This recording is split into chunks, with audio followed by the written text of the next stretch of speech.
तर मी अमेय स्वागत करतो तुमचं अमेझिंग इंजिनियर्सवर असिस्टंट टेक्निशियनच्या लेक्चर सिरीजमध्ये। आज बघूया lightning अरेस्टरचे question.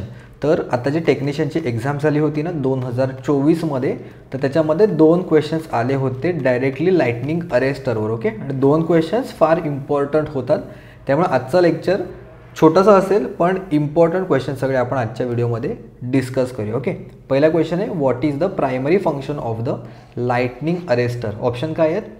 To absorb the lightning energy, to prevent the over voltage damages, to protect against short circuit, to regulate the system voltage and to store the electric charge। तर 5 option पैकी 2 ऑप्शनमध्ये तुम्ही confuse होऊ शकता, option 1 आणि option number 2। To absorb the lightning energy म्हणजे विजेची ऊर्जा शोषण्यासाठी की ओव्हर व्होल्टेजमुळे होणारे नुकसान टाळण्यासाठी। तर लाइटनिंग अरेस्टर तुम्हाला कदाचित लाइटनिंग या शब्दामुळे वाटेल की ऊर्जा शोषण्यासाठी किंवा to absorb the lightning energy हे करेक्ट उत्तर येईल, पण लाइटनिंग अरेस्टर ॲक्च्युअलमध्ये ओव्हर व्होल्टेजपासून होणाऱ्या डॅमेजपासून प्रोटेक्ट करण्यासाठी आपण यूज करतो। डायरेक्टली जो लाइटनिंग स्ट्रोक आहे तो अर्थ वायरवर पडतो, जे ट्रान्समिशन लाईनवर असते त्याच्यावर, कारण ते सगळ्यात टॉपला असते ट्रान्समिशनच्या टॉपवर। ठीक आहे, आणि त्याच्यामुळे लाइटनिंग स्ट्रोक पडल्यामुळे जे ओव्हर व्होल्टेज होतं ते पासून इक्विपमेंट डॅमेज होऊ नये त्या ओव्हर व्होल्टेजपासून, त्याच्यासाठी आपण लाइटनिंग अरेस्टर वापरतो। In a metal oxide arrester which material is primarily use for a non linear resistance. Metal oxide अरेस्टरमध्ये नॉन लिनियर जो प्रतिकारासाठी प्रामुख्याने कोणती सामग्री वापरली जाते? Zinc oxide, aluminium oxide, copper oxide, iron oxide की सिलिकॉन कार्बाइड। तर मेटल ऑक्साइड सर्ज अरेस्टर, वेगवेगळ्या टाईपचे सर्ज अरेस्टर असतात, त्याच्यापैकी जो मेटल ऑक्साइड असतो त्याच्यासाठी आपण कुठला वापरतो मटेरियल? तर zinc oxide. The arrester which uses zinc oxide semiconductor as a resistor material, such type of arrester is non as a metal oxide surge arrester और ZNO डायव्हर्टर। कधी कधी नावंसुद्धा विचारली जातात, तर हे जर सोपं जर तुम्हाला फक्त नाव जरी माहिती असेल तरी करेक्ट उत्तर येईल zinc oxide metal oxide arrester, असं याचं करेक्ट उत्तर आहे। आणि नॉन लिनियर रेजिस्टन्स असतो बिकॉज ओव्हर व्होल्टेजच्या वेळेला तो लेस रेजिस्टन्स प्रोव्हाइड करतो, आणि जेव्हा नॉर्मल व्होल्टेज असतो तेव्हा तो हाय रेजिस्टन्स प्रोव्हाइड करतो। नंतर डायग्रामच्या हेल्पने मी समजावून सांगतो। What is the primary advantage of metal oxide arrester किंवा MOA? ऑप्शन आहे lower cost, higher energy absorption, option 3 आहे बेटर थर्मल स्टेबिलिटी, ऑप्शन 4 आहे कॉम्पॅक्ट डिझाईन, आणि ऑप्शन 5 आहे ऑल ऑफ द अबव। जर तुम्ही कधीच ह्याच्या बाबतीत ऐकलंसुद्धा नसेल तरी ऑप्शनवर जर तुम्हाला समजतं आहे लो कॉस्ट चांगली गोष्ट आहे, हायर एनर्जी ॲब्झॉर्प्शन चांगली गोष्ट आहे, थर्मल स्टेबिलिटी, कॉम्पॅक्ट डिझाईन हे सगळे चांगल्या गोष्टी आहेत, आणि एक 5वा ऑप्शन आहे ऑल ऑफ द अबव। जर मी तुमची व्हिडिओ बघितलेली असेल की टुक्का कसा मारायचा, जर तुम्हाला ऑप्शन्स माहिती, जर तुम्हाला क्वेश्चन माहिती नसेल तर त्याच्यामध्ये मी क्लिअर कट मेन्शन केलेलं की मोस्ट ऑफ द केसेसमध्ये अराउंड 90-95% केसेसमध्ये जर ऑल ऑफ द अबव असा ऑप्शनमध्ये असेल तर all of the above correct असण्याचे चान्सेस टोटल 90 ते 95% आहेत। ओके, त्यामुळे जरी माहीत नसेल तरी अशा टाईपच्या क्वेश्चनमध्ये तुम्ही रिस्क येते घेऊ शकता। तर इथे सुद्धा हेच त्याचं करेक्ट उत्तर आहे ऑल ऑफ द अबव। जो आहे पुढच्या प्रश्नाकडे, what happens if a lightning arrester fails during operation. जर लाइटनिंग अरेस्टर फेल झाला ऑपरेशन करताना तर काय होऊ शकतं? Entire system will shut down, surge will damage the equipment, over voltage will be suppressed, arrester will self repair, आणि none of the above. Okay, none of the above तो option येणार नाही, अरेस्टर स्वतःलाच रिपेअर करू शकत नाही, त्यामुळे हे 2 ऑप्शन तर गेले। Over voltage will B suppress, जे नॉर्मलमध्ये तो करतो पण जर तो फेल झाला तर तो ओव्हर व्होल्टेज सप्रेस करू शकत नाही। तर तुम्हाला कन्फ्युजन नेहमी 5पैकी 2 ऑप्शनमध्येच होणार, एंटायर सिस्टीम शटडाऊन होईल की surge will damage the equipment. जरी लाइटनिंग अरेस्टर काढला, लाइटनिंग अरेस्टरचं एवढंच काम आहे की तो ओव्हर व्होल्टेजला सप्रेस करतो, तो डायरेक्टली सर्किट असेल त्याला काय तो कट ऑफ करत नाही किंवा बंद करत नाही, तर त्यामुळे सर्किट शटडाऊन कंप्लीट होणार नाही किंवा सिस्टीम शटडाऊन होणार नाही, पण त्या ओव्हर व्होल्टेज सर्जमुळे जो काही त्याच्या पुढे कनेक्टेड इक्विपमेंट आहे जो युजली असतो ट्रान्सफॉर्मर, तो डॅमेज होऊ शकतो। त्यामुळे लाइटनिंग अरेस्टर हेल्दी कंडिशनमध्ये असणं फार इम्पॉर्टंट आहे। पुढचा प्रश्न आहे what determines the rating of the lightning arrester. Again options बघूया, system voltage, surge current, energy handling capacity, maximum continuous operating voltage MCOV. बाबा मला नाही माहिती आहे सगळ्यांबाबतीत, तर मग काय करणार इथे all of the above option आहे आणि हे 4 पण जे आहे ते चांगले पॉझिटिव्ह ऑप्शन्स आहेत. तसं पण त्यांनी रेटिंगच्या बाबतीत विचारलेलं आहे आणि हे जस्टिफायबल आहे, पटण्यासारखे आहेत. त्यामुळे आपण डायरेक्टली ह्याला टिक करू शकतो की प्रत्येक क्वेश्चनची उत्तरं तुम्हाला माहिती असतीलच असं नाही आहे. तर त्यामुळे काही काही ऑप्शन तुम्हाला कॉमन सेन्सने सुद्धा द्यावी लागतील. What is the purpose of grading ring in a lightning arrester. जर तुम्ही बघितले असेल लाइटनिंग अरेस्टर तर अशी त्याच्यावर एक रिंग असते आणि स्ट्रक्चरमध्ये जर बघितलं टॉपपासून बॉटमपर्यंत तर असं काहीतरी स्ट्रक्चर असतं. इथे सपोर्टसाठी स्टँड दिलेला आहे जो खाली अर्थ वायर बघा इथे दिसते, ही खाली कनेक्टेड आहे डायरेक्टली सबस्टेशनच्या मॅटमध्ये. हा त्याचे स्टॅकिंग आहे किंवा इन्सुलेटर आपण त्याला म्हणू शकतो. आणि इथे टॉपला एक रिंग आहे, ग्रेडिंग रिंग आहे याचं उत्तर. ओके, ग्रेडिंग रिंग आहे. तर ते ग्रेडिंग रिंग का लावतात असं त्यांनी विचारलेलं आहे. Option A to evenly distribute the electric field. Option 2 to increase the insulation strength. Option 3 to reduce the corona loss. Option 4 to protect against the mechanical damage. आणि ऑप्शन 5 1 and 3 बोथ. 1 and 3 काय आहे? To evenly distribute the electric field and to reduce the corona loss. Yes, grading हे generally grading असते ना, capacitance grading आपण ऐकलं असेल underground केबलमध्ये. त्याच्यामध्ये पण काय असतं की व्होल्टेज कसं तुमचं डिस्ट्रीब्यूट होतं आहे त्या अकॉर्डिंग. तर इथे आहे ते electric field. So option 1 option 3 हे दोन्ही करेक्ट असल्यामुळे ऑप्शन 5 आपलं उत्तर आहे. आणि ते रिंगला आपण ग्रेडिंग रिंगच्या ऐवजी कधी कधी डायरेक्टली कोरोना रिंगसुद्धा म्हणतात. त्यामुळे कोरोना लॉसेस कमी करण्यासाठी सुद्धा आपण तो वापरतो. पुढचा प्रश्न आहे which of the following protective devices can be use against the lightning surges. खालीलपैकी कुठले डिव्हायसेस उपकरण आहेत संरक्षणात्मक जे विजेच्या झटक्यापासून संरक्षणासाठी वापरले जाऊ शकते. लाइटनिंग अरेस्टर वापरू शकतो का? येस. हॉर्न गॅप नक्की काय आहे? हॉर्न गॅप पण एक लाइटनिंग अरेस्टरचाच एक प्रकार आहे जो थोड्या वेळात आपण बघूया. सर्ज डायव्हर्टर म्हणजे जो सर्ज आहे त्याला डायव्हर्ट करतो. त्यामुळे तिन्हीच्या तिन्ही ऑप्शन्स इथे करेक्ट उत्तर येतील. पुढचा प्रश्न आहे a protective device which reduces the steepness of wave front of a surge by absorbing the surge energy is called. म्हणजे काय? एक संरक्षणात्मक यंत्र जे विजेच्या लाटेची ऊर्जा शोषून त्या लाटेची तीव्रता कमी करते त्याला काय म्हणतात? तर ह्याच्यामध्ये ऑप्शन बघा इथे त्याने दिलेलं आहे ॲब्झॉर्ब द सर्जेस. तर त्यामुळे ऑप्शन जे चेक केले surge divert, surge absorb, switching surges आणि अर्थिंग स्क्रीन. तर इथे शब्द आहे ॲब्झॉर्ब. ॲब्झॉर्ब म्हणजे शोषून घेणे आणि डायव्हर्ट म्हणजे त्याला डायव्हर्ट देणे म्हणजे दिशा बदलणे. स्विचिंग म्हणजे नॉर्मल जे स्विचिंग ऑन आणि ऑफ असतो त्या बाबतीत आपण म्हणू शकतो. तर ॲब्झॉर्बच्या बाबतीत त्यांनी विचारलं आहे ते इथे अगेन कॉमन सेन्सने आपण उत्तर देऊ शकतो सर्ज ॲब्झॉर्बर्स. पुढचा प्रश्न आहे अ थायराइड लाइटनिंग अरेस्टर हॅज. काय असतं? ऑप्शन बघूया. इनवर्स रेजिस्टन्स कॅरेक्टरिस्टिक्स, अ गॅप, इफिशियंट अर्थिंग की a combination of inverse resistance characteristics and gap.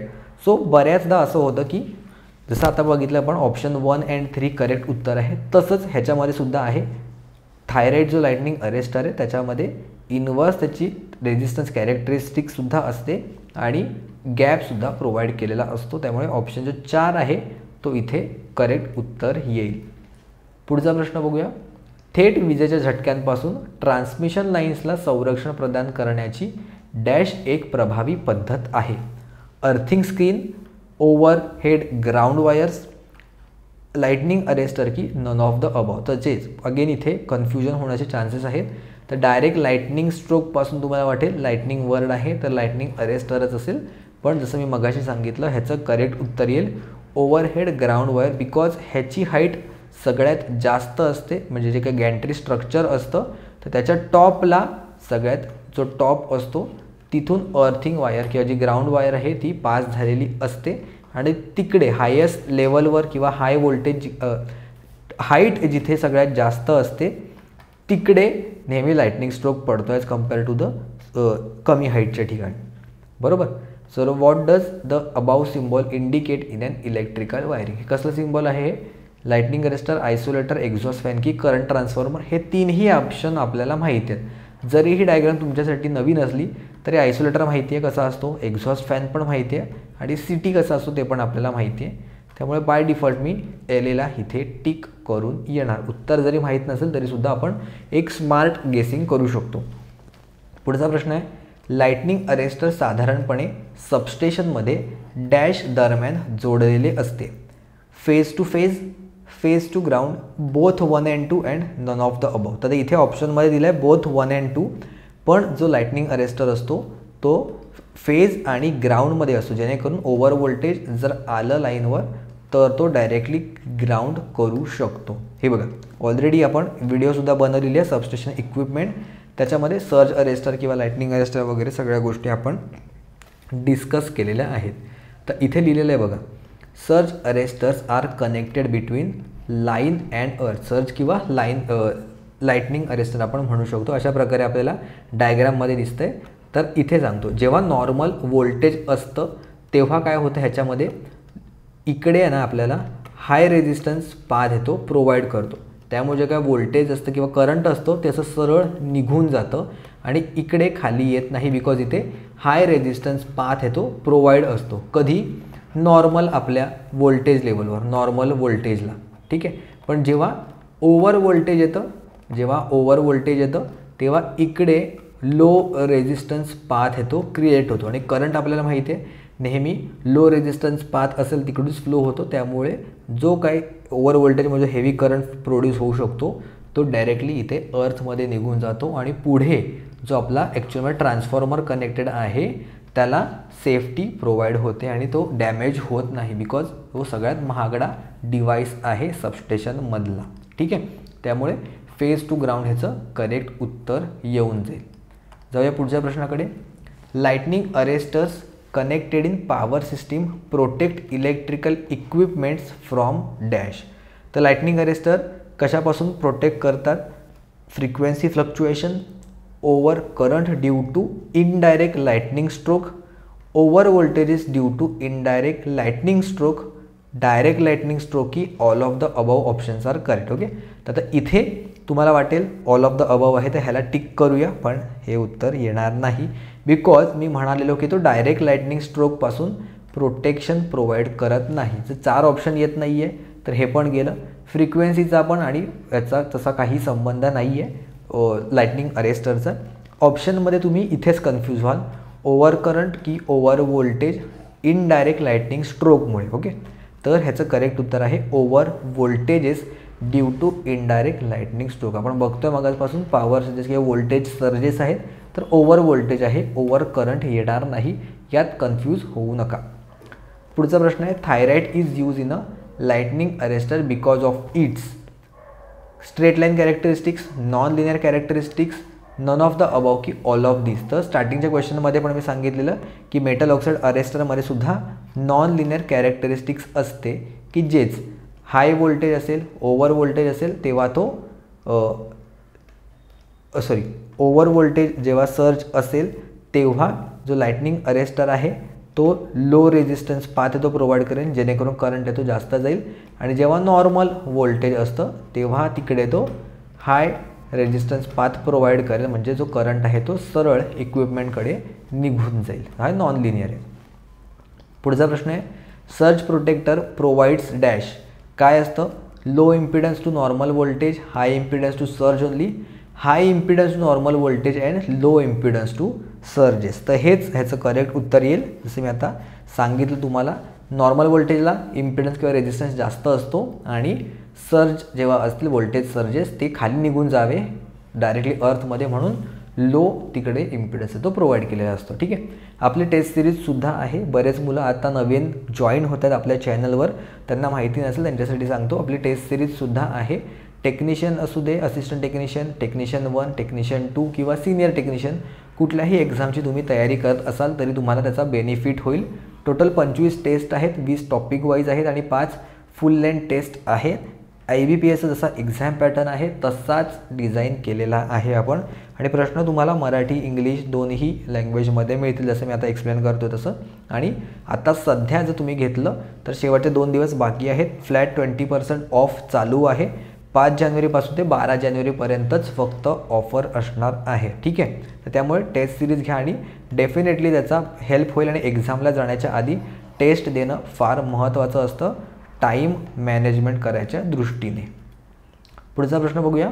Location of lightning arrester is nearer to generator, transformer, busbar की circuit breaker. तर lightning अरेस्टरचं काम काय आहे? प्रोटेक्शन प्रोव्हाइड करणं आणि ओव्हर व्होल्टेजेसपासून जे इक्विपमेंट असतं त्याला वाचवणं. तर ह्याच्यामध्ये सगळ्यात महाग जो डिव्हाइस असतो सबस्टेशनमध्ये तो असतो ट्रान्सफॉर्मर. तर त्याच्या जस्ट आधी हे बघा, ही वरून येत आहे केबल किंवा आपण म्हणू शकतो ज्याला कंडक्टर जे येत आहेत ते बुशिंगला जात आहे, HV बुशिंगला. त्याच्या आधीच एक LA कनेक्टेड आहे. म्हणजे जर चुकून इथून हाय व्होल्टेज सर्ज आली तर ती डायरेक्टली ग्राउंडला निघून जाईल HV बुशिंगमध्ये किंवा आपल्या ट्रान्सफॉर्मरमध्ये जायच्या आधी. त्यामुळे तो ट्रान्सफॉर्मरच्या आधी कनेक्ट केलेला असतो. पुढचा प्रश्न आहे. Which of the following acts as a protection against high voltage surges due to lightning and switching. Option आहे breather, conservator, horn gaps, thermal overload release. तर इथे दिसतं की हाय ओव्हर व्होल्टेज सर्जेसपासून किंवा लाइटनिंग स्विचिंगपासून कोण प्रोटेक्शन प्रोव्हाइड करतो? आपल्याला माहिती आहे लाइटनिंग अरेस्टर किंवा LA प्रोटेक्शन प्रोव्हाइड करतो. पण इथे कुठेच LA हा शब्द दिसला नाही आहे. तर त्यामुळे LAच्या ऐवजी दुसरा कुठला शब्द आहे तर तुम्हाला त्याच्यासाठी डिफरंट टाईपचे अरेस्टर आहे ते माहिती असले पाहिजे. जसं की रॉड गॅप आहे, स्फिअर गॅप आहे, हॉर्न गॅप आहे, मल्टी गॅप आहे, impulse, explosion type, wall type, thyrite, oxide, metal oxide असे डिफरंट टाईपचे लाइटनिंग अरेस्टर्स आहेत. तर त्याच्या टाईपपैकीच एक आहे हॉर्न गॅप. सो इथे डायरेक्टली लाइटनिंग अरेस्टर हा वर्ड न वापरता त्यांनी हॉर्न गॅप्स हा शब्द वापरलेला आहे. त्यामुळे तुम्हाला टाईप्सचे ॲटलिस्ट नावं तरी माहिती पाहिजे. ही लिस्ट म्हणून इथे मी इन्क्लूड केलेली आहे. ओके, हे पण मी व्हिडिओ ऑलरेडी बनवलेली आहे BMC JEEच्या प्लेलिस्टमध्ये. तर ह्याचा आलाय क्वेश्चन, तर घेऊया ह्याचं पण उत्तर. Which of the following device is use as a lightning arrester. Okay, तर इथे बघा ऑप्शन जो लिस्टमध्ये 9 नंबर आहे थायराइट लाइटनिंग अरेस्टर.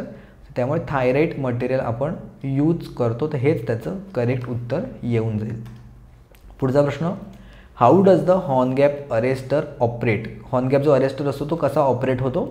ऑप्शन्स आहे by creating an arc path, by using a magnetic field, by dissipating heat, by short circuiting the surge की by absorbing the voltage. तर by creating the arc path, horn गॅप्समध्ये एक arc आहे ती generate होते. बघा इथे डायग्राममधून तुम्ही समजू शकता. हे असे हॉर्न गॅप म्हणजे शिंगांसारखं इथे गॅप असते, 2 शिंग असतात जशी बैलाची, तसं त्याच्यामध्ये गॅप असते आणि तिकडे एक आर्क आहे ती जनरेट होते. आणि ह्याच्या शेपमुळे ही जी आर्क आहे ती वरच्या दिशेने जात त्याची लेंथ आहे ती वाढत जाते. आणि आपल्याला माहिती आहे R is equal to L/A. जेवढी लेंथ वाढेल तेवढा रेजिस्टन्स वाढेल आणि जेवढा आर्कचा रेजिस्टन्स वाढतो तेवढा तो लवकर डिसअपियर होऊ शकतो. इथे असा आर्क आहे तो जनरेट होईल. मग जसं जसं वरती जाईल त्याची लेंथ आहे ती वाढत जाईल. जेवढी लेंथ वाढली तेवढा रेजिस्टन्स वाढला. रेजिस्टन्स वाढले की त्याच्यातून फ्लो होणारा जो करंट आहे त्याची व्हॅल्यू कमी होऊन तो सर्टन टाईमनंतर डिसअपियर होऊन जातो. ठीक आहे, असा आहे आर्क प्रोड्यूस होतो हॉर्न गॅप अरेस्टरमध्ये. ठीक आहे, तर लाइटनिंग अरेस्टरवर तुम्हाला अशा टाईपचेच क्वेश्चन्स येतील. ह्याच्यापेक्षा टफ क्वेश्चन येणार नाही आणि फार लिमिटेड टाईपचेच क्वेश्चन्स आपण एक्सपेक्ट करू शकतो. LAमध्ये जास्त काही एक्सप्लेन करण्यासारखं त्याच्यात नसतं. ठीक आहे, तर ह्या सगळ्या नोट्स आहेत त्या तुम्हाला आपल्या अमेझिंग इंजिनियर्स ॲपवर मिळेल. मुलं अजूनसुद्धा शेवटपर्यंत बघत नाहीत आणि विचारतात नोट्स कुठे आलेल्या आहेत, कुठे प्रोव्हाइडेड आहेत. तर आपल्या ॲपमध्ये फ्री मटेरियल सेक्शनमध्ये असिस्टंट टेक्निशियन नोट्स असा फोल्डर बनवलेला आहे, तिकडे तुम्हाला मिळून जातील. ठीक आहे, तर आजच्या व्हिडिओमध्ये एवढंच. भेटूया आपण पुढच्या व्हिडिओमध्ये कोणत्या नवीन टॉपिकसोबत.